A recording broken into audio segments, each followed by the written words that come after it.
হে কৃষ্ণ করুণা সিন্ধু দীনবন্ধু জগৎ পাতে গোপেশ গোপীকান্ত রাধাকান্ত নমস্তুতে।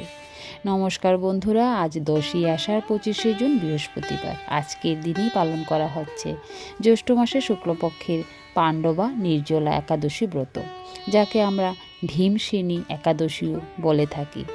যদিও এবছর অর্থাৎ 1433 বঙ্গাব্দে এই নির্জলা একাদশী কবে পালন করতে হবে তা নিয়ে কিছুটা বিভ্রান্তি রয়েছে।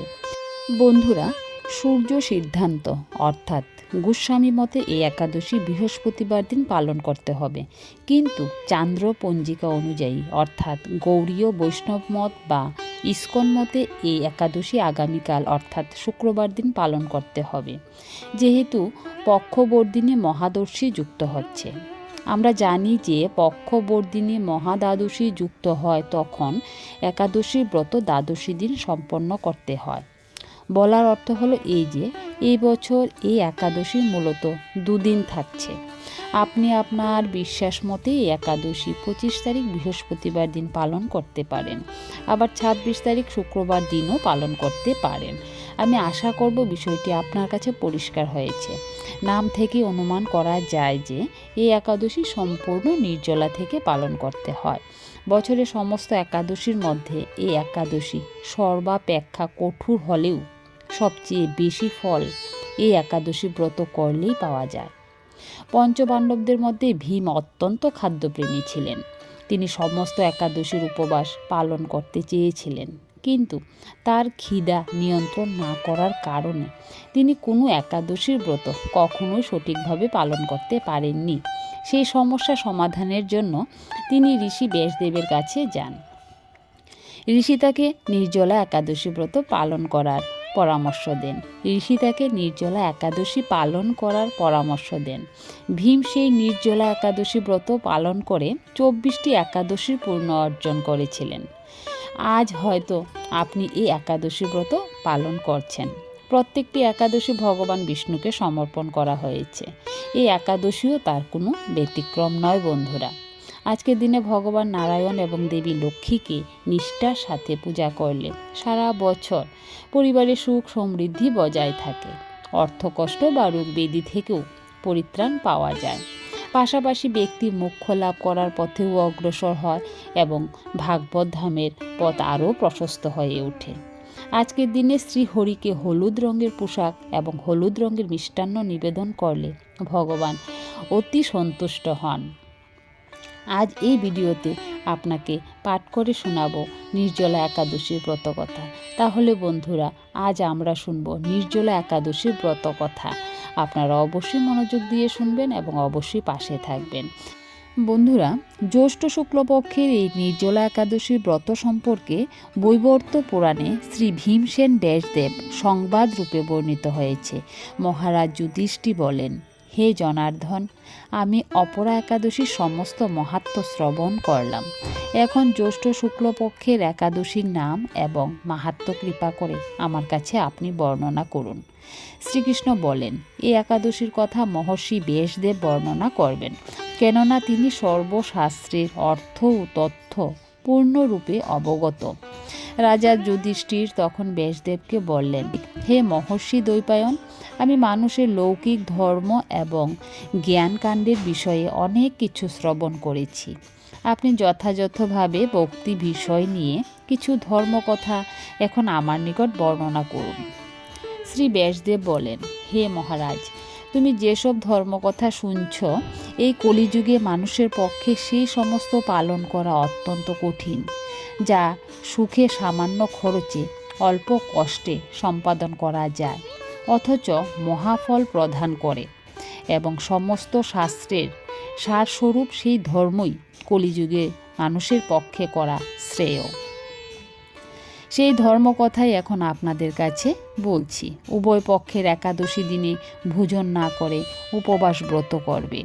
দ্বাদশী দিনে স্নান করে শুচি শুদ্ধ হয়ে নিত্যকৃত্য সমাপনের পর শ্রীকৃষ্ণের পুজো করবে। এরপর ব্রাহ্মণদের প্রসাদ ভোজন করাবে ও শৌচাদিতেও এই ব্রত কখনো ত্যাগ করবে না। যে সকল ব্যক্তি স্বর্গে যেতে চায় তাদের সারা জীবন এই ব্রত পালন করা কর্তব্য। পাপকর্মে রত এবং ধর্মহীন ব্যক্তিরাও যদি এই একাদশী দিনে ভোজন না করে তবে তারা যম যাতনা থেকে রক্ষা পায়। শ্রী ব্যাসদেবের এই কথা শুনে গদাধর ভীমসেন অশ্বত্থ পাতার মতো কাঁপতে কাঁপতে বলতে লাগলেন, হে মহাবুদ্ধি, পিতামহ মাতা কুন্তী, দ্রৌপদী, ভ্রাতা যুধিষ্ঠির, অর্জুন, নকুল এবং সহদেব এরা কেউই একাদশীর দিনে ভোজন করে না। আমাকেও অন্ন গ্রহণ করতে নিষেধ করে, কিন্তু দুঃসহ ক্ষুধা যন্ত্রণার জন্য আমি কখনোই উপবাস করতে পারি না। ভীমসেনের এরকম কথায় ব্যাসদেব বলেন, যদি স্বর্গাদীপ ধাম লাভে তোমার একান্ত ইচ্ছা থাকে তবে উভয় পক্ষের একাদশীতে কখনো ভোজন করবে না। তার উত্তরে ভীম বলেন, আমার নিবেদন এই যে উপবাস তো দূরের কথা, কিন্তু দিনে একবার ভোজন করে থাকাও আমার পক্ষে অসম্ভব। কারণ আমি তো জানেন আমার উদরে বৃক্ষ নামক অগ্নি রয়েছে, ভোজন না করলে সে কিছুতেই শান্ত হয় না। তাই প্রতিটি একাদশী পালনেই আমি একেবারেই অপরাং। হে মহর্ষি, বছরে একটি মাত্র একাদশী পালন করে যাতে আমি দিব্যধাম লাভ করতে পারি, এরকম কোনো একাদশীর কথা আমাকে বলুন। তখন ব্যাসদেব বলেন, জ্যৈষ্ঠ মাসের শুক্লপক্ষের একাদশী তিথিতে জলপান পর্যন্ত না করে সম্পূর্ণ উপবাসে থাকবে, তবে আজ মনে দোষ হবে না। ওই দিন অন্নাদি গ্রহণ করলে ব্রত ভঙ্গ হয়ে যায়। একাদশীর দিন সূর্যোদয় থেকে দ্বাদশী দিন সূর্যাস্ত পর্যন্ত জল পান বর্জন করবে। অনায়াসে 12টি একাদশীর ফল তখন লাভ করবে। বছরের অন্যান্য একাদশী পালনে অজান্তে যদি কখনো ব্রত ভঙ্গ হয়ে যায় তাহলে এই একটি মাত্র একাদশী পালনেই সব দোষ দূর হয়ে যাবে। দ্বাদশী দিনে ব্রাহ্ম মুহূর্তে স্নানাদি কার্য সমাপ্ত করে শ্রীহরির পুজো করবে। সদাচারী ব্রাহ্মণদের বস্ত্রাদি দানসহ ভোজন করিয়ে আত্মীয় স্বজন নিয়ে ভোজন করবে। এরূপ একাদশী ব্রত পালনে যে প্রকার পুণ্য সঞ্চিত হয় এখন তা শ্রবণ করো। সারা বছরের সমস্ত একাদশীর ফলই এই একটি মাত্র ব্রত উপবাসের লাভ করা যায়। শঙ্খচক্র গদা পদ্মাধরী ভগবান শ্রীকৃষ্ণ আমাকে বলেছেন, বৈদিক ও লৌকিক সমস্ত ধর্ম পরিত্যাগ করে একমাত্র আমার শরণাপন্ন হয়ে এই নির্জলা একাদশী ব্রত পালন করে সর্বপাপ মুক্ত হয়। বিশেষত কলিযুগে ধন সম্পদ দানের মাধ্যমে, সদ্গতি বা সংস্কারের মাধ্যমেও যথার্থ কল্যাণ লাভ হয় না।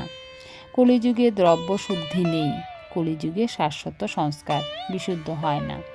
তাই বৈদিক ধর্ম কখনো সুসম্পন্ন হতে পারে না। হে ভীমসেন, তোমাকে বহু কথা বলার প্রয়োজন কি? তুমি উভয় পক্ষের একাদশীতে ভোজন কখনো করবে না। যদি তাতে অসমর্থ হও তবে জ্যৈষ্ঠ মাসে শুক্লপক্ষের একাদশীতে অবশ্যই নির্জলা উপবাস করবে। এই একাদশী ব্রত ধন ধান্য ও পুণ্য প্রদায়িনী। যমদূতগণ এই ব্রত পালনকারীকে মৃত্যুর পরও স্পর্শ করতে পারে না। পক্ষান্তরে বিষ্ণুদূতগণ তাকে বিষ্ণুলোকে নিয়ে যান। শ্রী ভীমসেন ওই দিক থেকে নির্জলা একাদশী ব্রত পালন করতে থাকায় এই একাদশী পাণ্ডবা নির্জলা বা ভীমসেনী একাদশী নামে প্রসিদ্ধ হয়েছে। এই নির্জলা একাদশীতে পবিত্র তীর্থে স্নান, দান, জপ, কীর্তন ইত্যাদি যা কিছু মানুষ করে তা অক্ষয় হয়ে যায়। যে ব্যক্তি ভক্তি সহকারে এই একাদশী মাহাত্ম্য পাঠ বা শ্রবণ করেন তার বৈকুণ্ঠ ধামে যাত্রা নিশ্চিত। হরে কৃষ্ণ, রাধে রাধে বন্ধুরা। এই বিষয়ে আরও অনেক ভিডিও আসবে, আপনারা অবশ্যই দেখে নেবেন। আজ এখানেই রাখছি। হরে কৃষ্ণ, রাধে রাধে।